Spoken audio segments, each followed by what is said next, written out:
kayak gimana? Kalau supervisor kan dia di lapangan mengaplikasi. Jadi kita yang dapat terima gambar.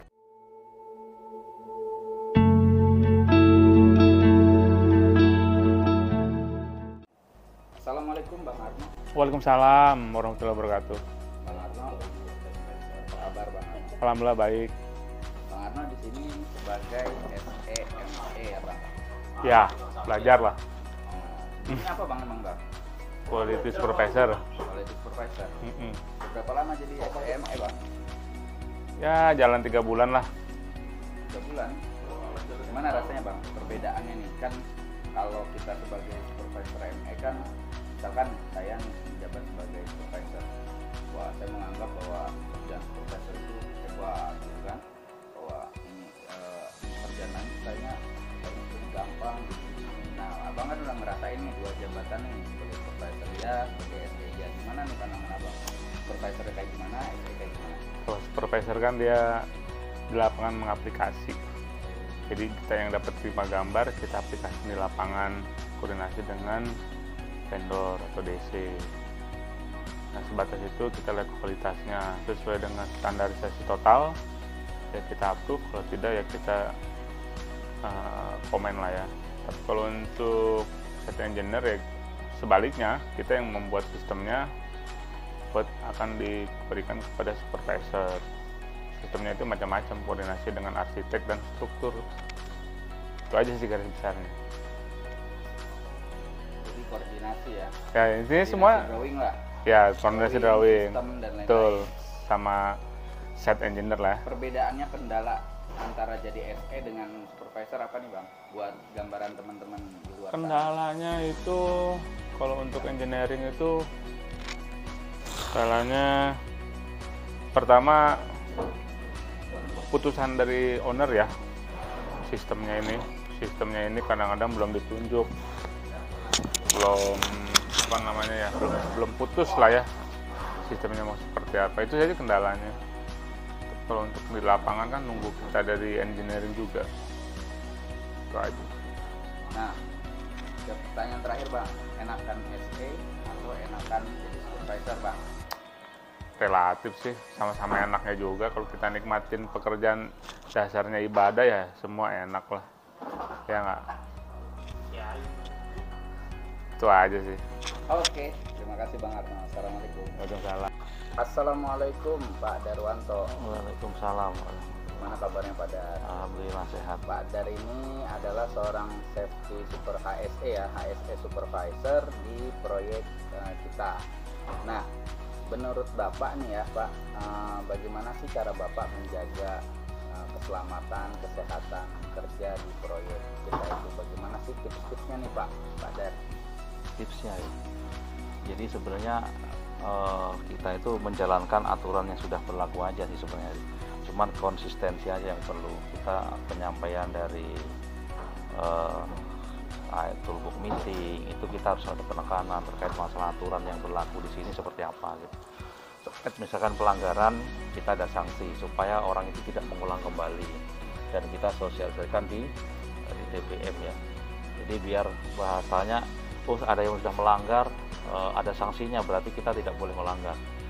Melihatnya seperti itu sih, supaya mindsetnya orang itu sebenarnya bukan masalah pelanggarannya ya. Jadi supaya terbiasa dengan bahasanya keselamatan itu yang nomor 1.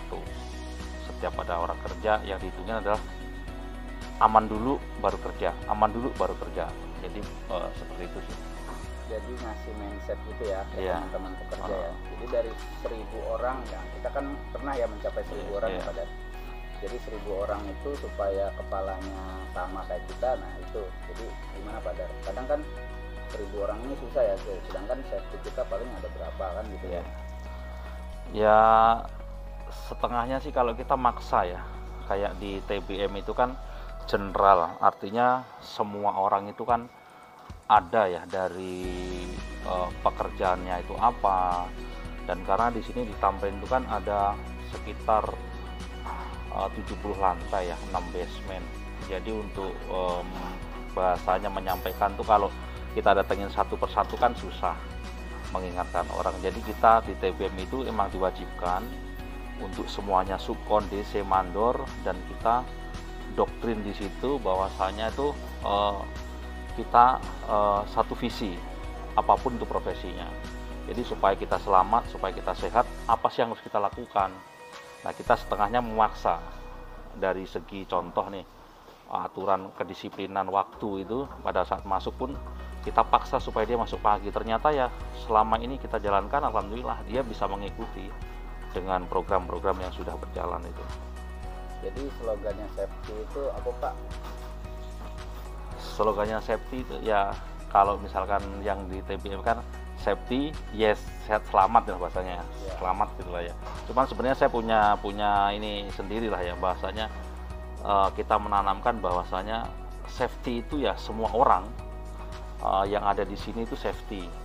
Kalau kita baju merah hanya mendampingin saja. Jadi beliau-beliau yang kerja juga harus menanamkan pada dirinya bahwasanya progres ya safety, artinya progres ya safety seimbang lah gitu, tidak berat sebelah.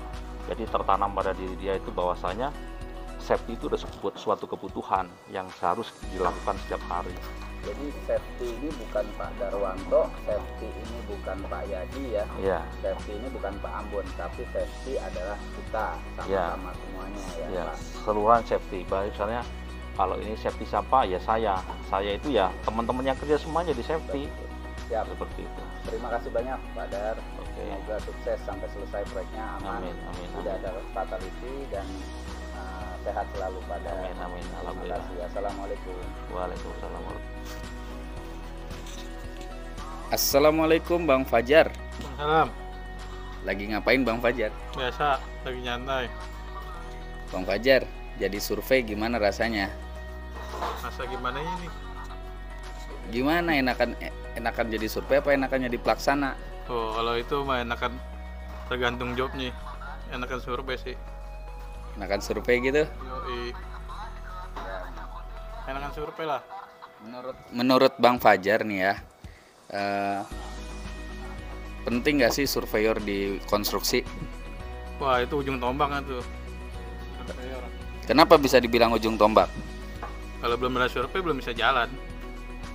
Kan ada kaki. Pekerjaannya nggak bisa jalan itu. Mesti ada survei dulu. Emang tugas survei ngapain aja Bang? Pengukuran, menentukan tempat bangunan. Posisinya gitu? Betul. Oke, makasih Bang. Sama-sama.